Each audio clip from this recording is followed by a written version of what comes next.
Coucou les parents! Aujourd'hui je voulais vous présenter les faire-part que j'ai fabriqués pour la naissance de mon fils, puisque j'y ai pas mal réfléchi et donc je me suis dit que ça pouvait peut-être vous donner des idées. Donc en fait j'ai fait un faire-part Dreamcatcher. Comme vous pouvez voir, il y a des petits cartons ici. En fait ça permet de noter les informations de naissance, donc comme l'heure, la date. Et bien, il y a toujours des plumes sur un Dreamcatcher, mais je trouve pas ça très éthique de mettre des vraies plumes d'oiseaux. Donc j'ai fabriqué des plumes moi-même avec du papier musique. Et je trouve que ça rend tout aussi bien. Voici la première page du faire-part. C'est un faire-part qui s'ouvre, donc à l'intérieur en fait vous pouvez mettre la photo aussi sur le côté, et puis j'ai mis le petit texte pour annoncer la naissance juste en face. Derrière, j'ai rien mis. Voilà, donc si ce faire-part vous plaît, eh bien, vous pouvez regarder la suite de la vidéo pour voir comment on peut fabriquer ce type de faire-part. J'ai pris du papier épais, format A4, de 160 grammes. En fait, c'est le plus épais que j'ai trouvé qui passait dans une imprimante. J'ai imprimé le motif du Dreamcatcher en 2 exemplaires par page pour couper au massicot la feuille A4 et avoir des faire-part format A5 avant d'être pliés. La première étape pour réaliser la rosace, c'est de trouer le papier.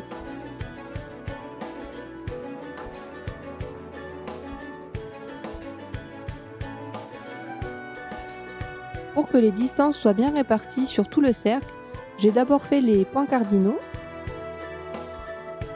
puis j'ai estimé le milieu entre chaque point à l'œil nu.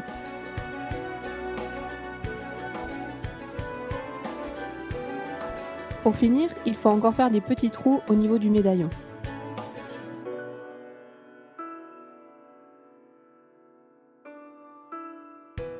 Pour mesurer la longueur du fil, j'utilise une petite règle de 20 cm et je compte 7 longueurs de règle pour la couleur extérieure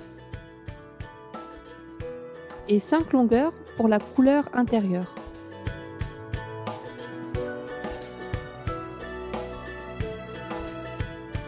Ensuite, je prends le fil par le milieu et je le plie en deux pour le rentrer dans l'aiguille.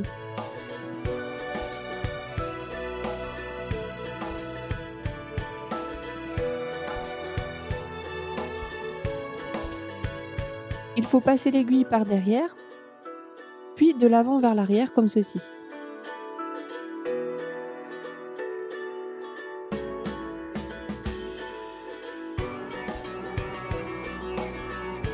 Ensuite, je fixe le fil en passant la longueur du fil dans la boucle.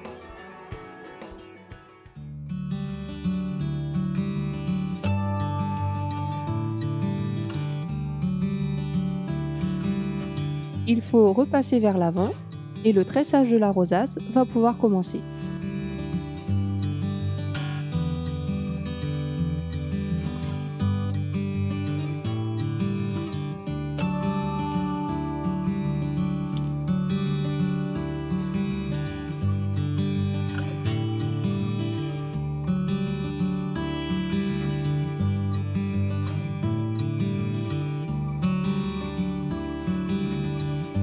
Je tisse le cercle numéro 1 en effectuant toujours le même geste jusqu'à ce que je revienne à mon point de départ.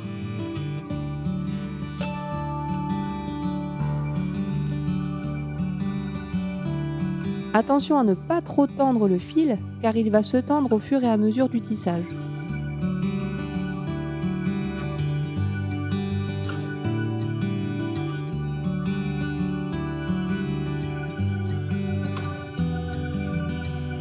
Il est possible de faire un nœud à chaque fin de cercle de tissage et de changer de couleur de fil, ou alors il est possible aussi de doubler la ficelle jusqu'au point de départ et de faire une boucle pour démarrer. C'est ce que j'ai choisi de faire car ça faisait gagner beaucoup de temps.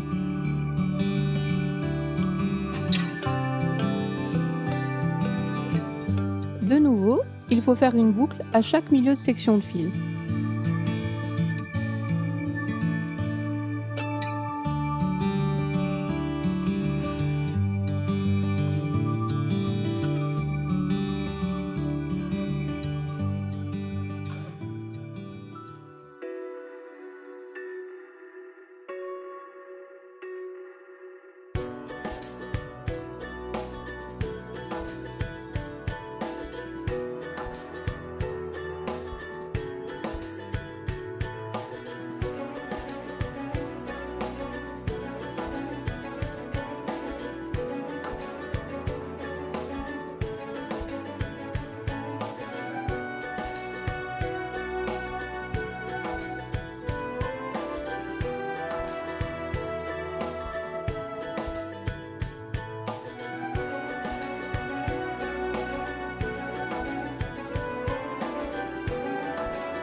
couper les extrémités du fil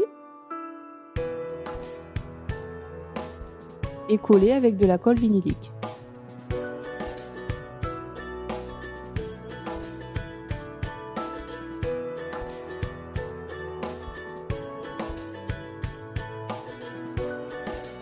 Même méthode qu'au tout début, j'ai plié le fil en deux et j'ai fait une boucle pour gagner du temps.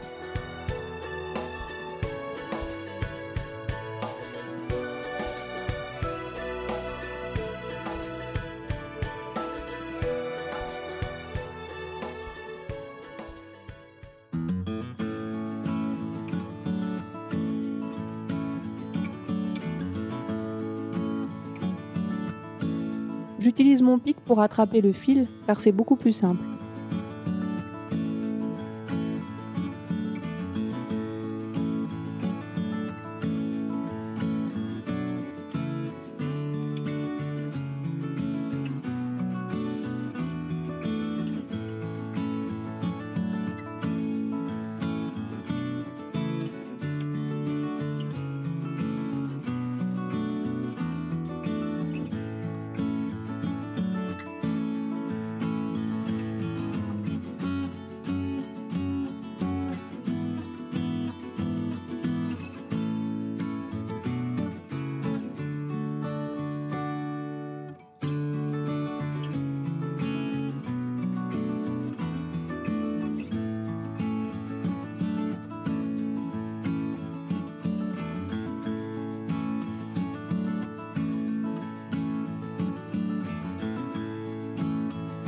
J'utilise la même méthode que précédemment, je ne change pas de fil et je débute un nouveau cercle à partir du milieu du fil marron.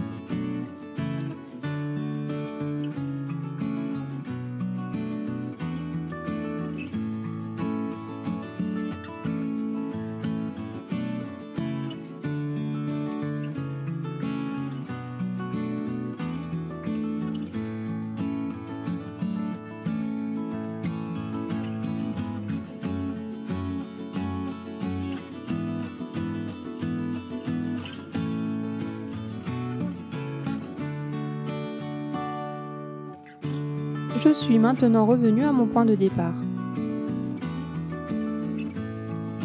Pour le dernier cercle, je passe juste au milieu sans faire de nœud.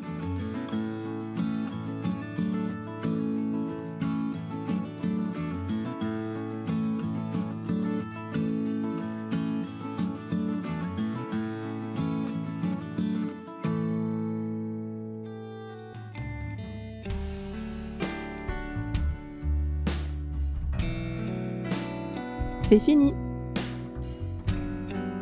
Maintenant je le fixe avec un dernier nœud, puis un petit peu de colle et ça sera terminé.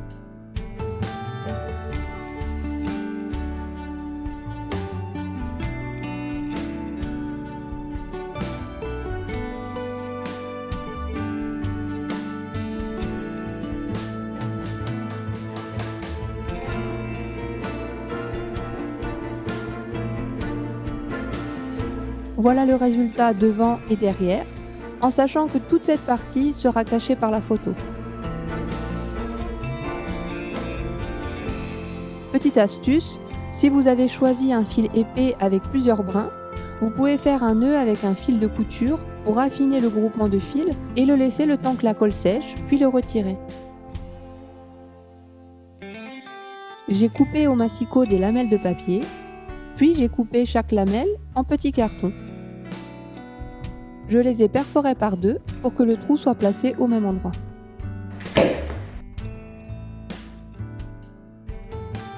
Il n'y aura plus qu'à noter après l'accouchement le poids, la taille, l'heure et la date. Pour aller plus vite, j'ai utilisé un tampon pour noter la date.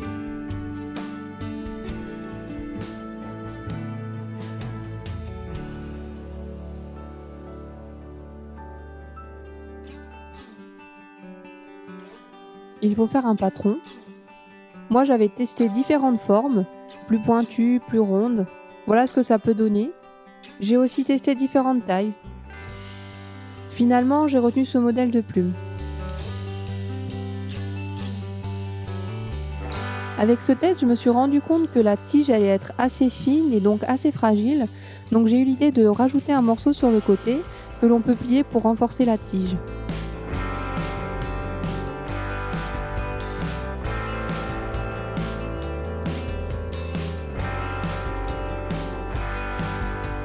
Pour créer ce tuteur, j'ai pris le patron, mesuré la longueur nécessaire, en m'aidant du fil, j'ai reporté sur la règle.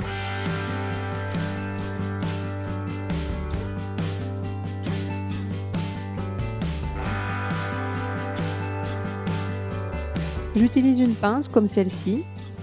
Tout d'abord, il faut donc faire l'arrondi.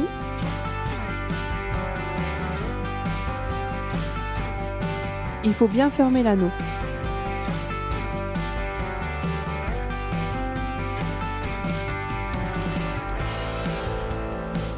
J'aplatis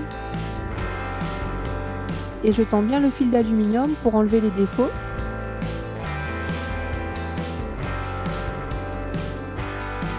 Puis j'aplatis aussi dans ce sens-là.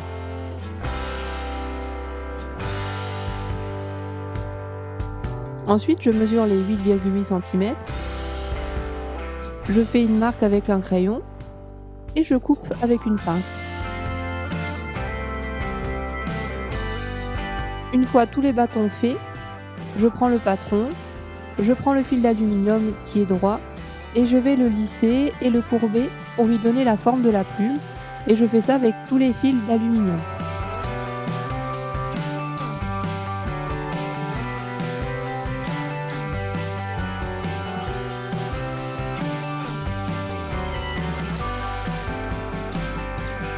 Ensuite, pour créer le patron, il suffit de découper au cutter et de peaufiner avec la paire de ciseaux.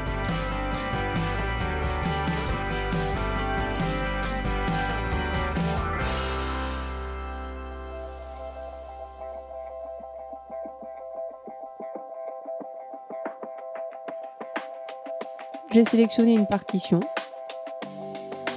J'ai découpé une plume test de la taille du patron qui m'a servi à délimiter les endroits où j'allais réaliser les plumes. On peut aussi passer cette étape et le faire au pif, mais moi j'ai préféré délimiter pour utiliser un maximum de la surface de la feuille.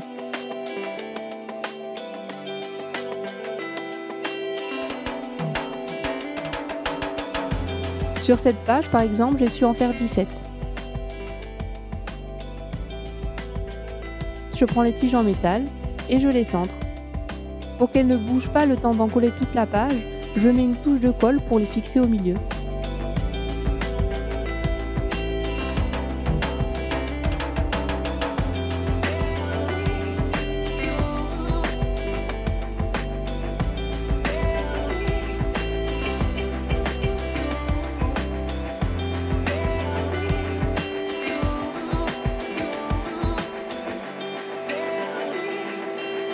Une fois que ça a un peu séché, je vais mettre de la colle sur toute la surface de la plume.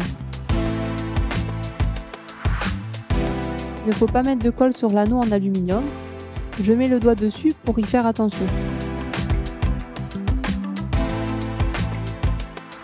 J'ai bien appuyé pour coller et il faut bien insister sur les tiges pour les faire ressortir et bien passer sur les bords de la plume également.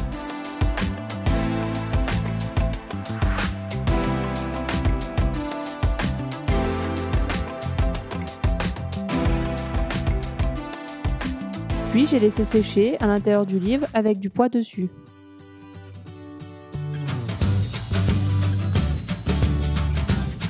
Une fois que c'est sec, j'utilise le patron pour délimiter les contours de la plume, puis pour la découper.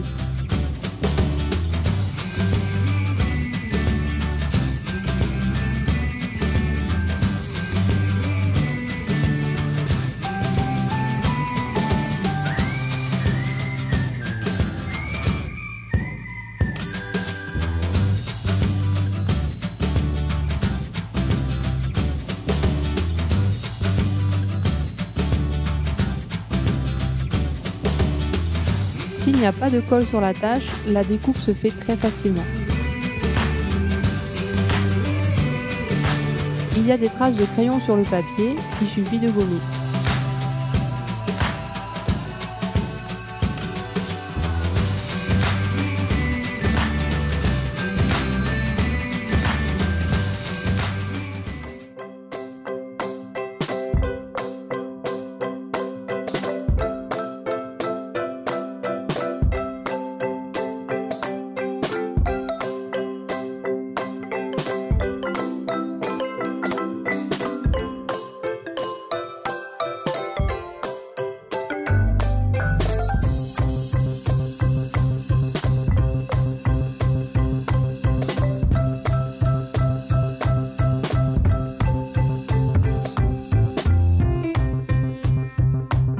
J'ai aussi coupé de façon biseautée le bout de la tige.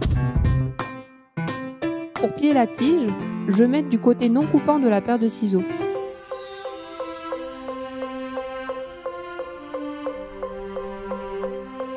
Ensuite, on peut s'attaquer à la découpe de chaque côté de l'armature.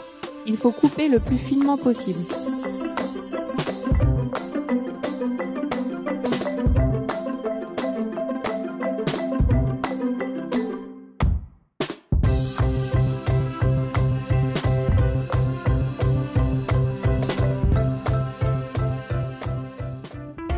Pour finir, je colle la tige.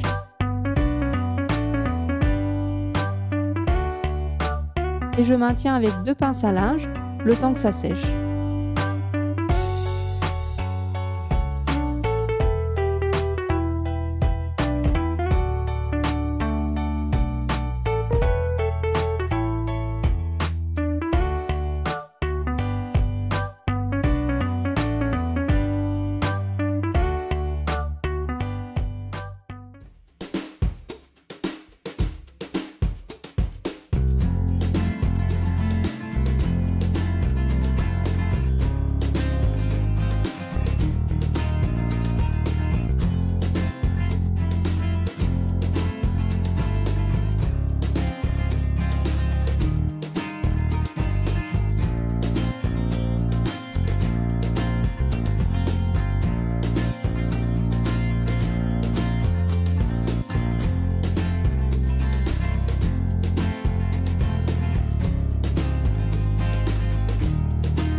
Vous n'avez plus qu'à attacher tous les éléments pour obtenir le faire-part final.